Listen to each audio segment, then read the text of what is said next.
You ever wake up and immediately feel like the world is against you? Like everything's just harder than it should be? Here's the thing. Stoics knew this feeling 2,000 years ago, and they had a solution.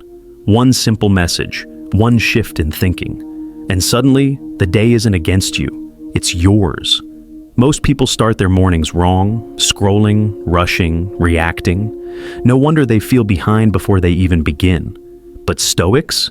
They didn't just react to the day, they owned it. And the way they did it wasn't complicated. No motivational speeches, no grand rituals. Just one brutal, powerful reminder every single morning. This isn't about positive thinking, it's about clear thinking. And if you do this right, you won't just survive the day, you'll control it. Here's what happens to most people. They wake up, check their phone, and immediately let the world dictate their mood. A bad email ruins their morning. Traffic stresses them out. A rude comment sticks in their head for hours. Stoics called this propatheiai, the first involuntary reactions that hijack your mind. And if you don't catch them early, they control you. The entire day becomes a chain reaction of frustration, stress, and wasted energy. But there's a way to cut that chain before it even starts. 1. The Stoic morning. Pause. Control your day before it controls you. You know that feeling when you wake up and your mind is already racing? Maybe you check your phone. Boom, bad news. A stressful email. A notification that ruins your mood before you even get out of bed. Stoics had a fix for this. Marcus Aurelius wrote one line every morning. Today, I shall meet interference, ingratitude, insolence, disloyalty, ill will, and selfishness. Sounds negative, right? But it's not. It's preparation. Here's why this works. Your brain hates surprises. When something bad happens unexpectedly, it feels like an attack. But if you expect the chaos, it doesn't shock you. You're ready. Example. Imagine you're driving to work and someone cuts you off. If you woke up thinking, today will be smooth, that moment ruins your morning. But if you thought, someone will be rude on the road today, you just shrug. There it is. This isn't pessimism, it's anti-delusion. You're not hoping for a perfect day, you're preparing for a real one. Action step. Tomorrow, before you check your phone, say this out loud. Today will test me, and I'll use it. That's it. No fluff, just wake up and accept reality, then attack the day. 2. The reserve clause. How Stoics turn obstacles into fuel. Ever set a goal and gotten mad when it didn't work out? I'll finish this project by noon. Then your internet crashes, your dog barks nonstop, and your focus is gone. Now you're frustrated? Stoics had a rule called the reserve clause. They'd say, I will finish this project by noon, if fate permits. That tiny shift changes everything. You're not demanding the universe obey you. You're doing your best, but you accept that things might go wrong. Real-life example. A Stoic farmer doesn't say, I will have a great harvest. He says, I'll work for a great harvest, but if drought comes, I'll adapt. This is how you stop losing your mind when things don't go your way. You don't control outcomes, you control effort. Try this. Next time you set a goal, add, if nothing stops me, at the end. I'll finish this report by 3 p.m. if nothing stops me. Suddenly, interruptions aren't failures, they're just part of the plan. 3. The 5-second rule. How to start your day like a Stoic. Most people wake up and immediately surrender their focus. They check emails, social media, news, letting other people dictate their first thoughts.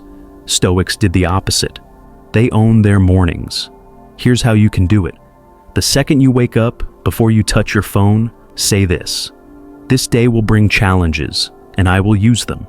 Why? Because the first few minutes of your day set the tone. If you start by reacting, you'll spend the whole day reacting. If you start with intention, you control the momentum. Story. When the Roman Emperor Marcus Aurelius woke up, he didn't jump into meetings. He wrote in his journal. He reminded himself, you'll meet annoying people today. They're not evil. They just don't know better. Your job isn't to change them. It's to stay calm. You don't need an hour of meditation. Just 5 seconds. Pause. Remind yourself, today will test me. And that's the point. 4. Loving the hard days. Why Stoics welcome struggle. Nobody wants a bad day. But Stoics knew something most people miss. The hard days are the ones that change you. Seneca put it best.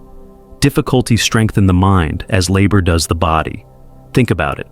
When was the last time you grew as a person? Was it on an easy, lazy day? Or was it when you had to push through something tough? Real life example.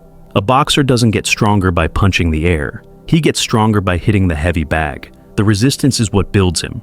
Your bad days are your heavy bag. The rude coworker, that's patience training. The missed deadline, that's adaptability practice. Action step. Next time something goes wrong, ask, what is this teaching me? Not, why is this happening to me? Because here's the truth, you don't deserve an easy life. You earn a strong mind. 5. The premeditation of adversity. Why Stoics visualize failure. Most people avoid thinking about what could go wrong. They hope for the best and then panic when things fall apart. Stoics did the opposite. They practiced failure in their minds before it happened. This is called premeditatio malorum, the premeditation of evils. It's not about being negative. It's about being ready. Here's how it works. Imagine the worst-case scenario before it happens.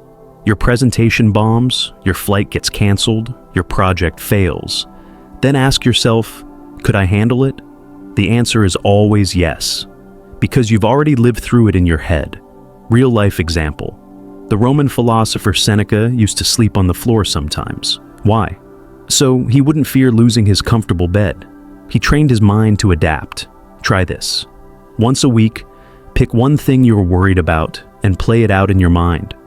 What if I get fired? What if my partner leaves? What if I get sick? Then mentally walk through how you'd respond. You'll realize most disasters aren't deadly, they're just uncomfortable. And discomfort is where growth happens. The secret isn't avoiding hard days, it's loving them. Because hard days are the only ones that change you. Seneca said it best.